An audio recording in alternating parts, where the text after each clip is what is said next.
கர்த்தருடைய பரிசுத்த நாமத்திற்கு மகிமை உண்டாவதாக. இந்த நாளில் நாம் சங்கீதம் 91ஆம் அதிகாரத்தில் 1ஆம் வசனத்தையும் 2ஆம் வசனத்தையும் தியானிக்கும்படியாக கடந்து வந்திருக்கிறோம். 1ஆம் வசனத்தை வாசிப்போம். உன்னதமானவரின் மறைவில் இருக்கிறவன் சர்வ வல்லவருடைய நிழலில் தங்குவான்.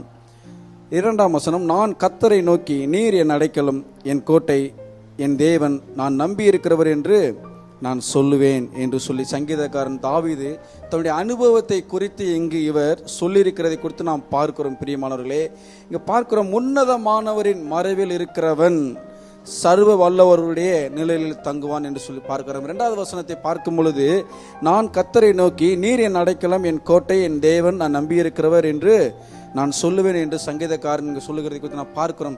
இங்கே சங்கீதக்காரன் தாவீது ஒரு விசுவாசத்தோடு, ஒரு நம்பிக்கையோடு இந்த வார்த்தையை அவர் சொல்லுகிறதை குறித்து நாம் பார்க்கிறோம். 1ஆம் வசனம் சொல்லுகிறது, உன்னதமானவரின் மறைவில் இருக்கிறவன்.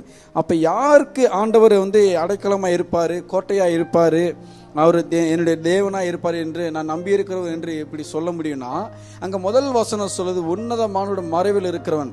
அப்போ உன்னதமானோட மறைவில் இருக்கிறவன்னா தேவ சமூகத்தில் எப்போதுமே அங்கே காத்திருக்கிறவர், தேவனை குறித்து யோசித்தே இருக்கிறவர், தேவனை மாத்திரம் சிந்தித்து கொண்டிருக்கிறவர், தேவனுக்காக எதையாவது செய்ய வேண்டும் பிரயாசப்படுகிறவருடைய வாழ்க்கையில தான் ஆண்டவர் எப்படி இருப்பாரு, நிழலா இருப்பார் என்று சொல்லி பார்க்கிறோம், பாதுகாப்பா இருப்பார் என்று சொல்லி பார்க்கிறோம், அரணா இருப்பார் என்று சொல்லி பார்க்கிறோம், கோட்டையா இருப்பார் என்று சொல்லி பார்க்கிறோம்.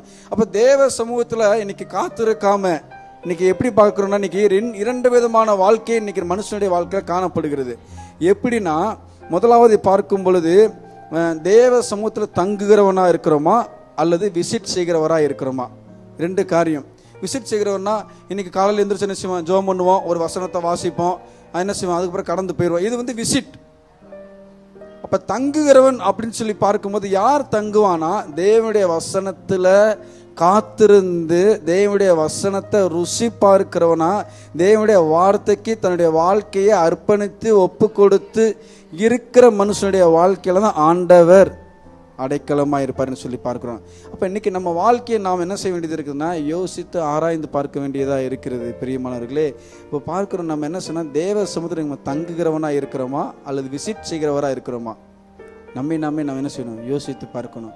அங்கே தாவீது தான் அவர் என்ன தன்னுடைய வாழ்க்கையில் அவர் எல்லாவற்றையும் ஆராய்ந்து பார்த்து அந்த வசனத்தை அவர் சொல்லியிருக்கிறார். உன்னதமானவருடைய நிழலில் இருக்கிறவன் சர்வ வல்லவருடைய நிழலில் தங்குவான்னு சொல்லி. அப்போ உன்னதமானவருடைய மறைவில் இருக்கணும்னா அங்கே தேவ சமூகத்தில் இருக்கணும், வேதத்தை வாசிக்கணும், தியானிக்கணும், தன்னுடைய வாழ்க்கையை அர்ப்பணிக்கணும், ஒப்பு கொடுக்கணும்.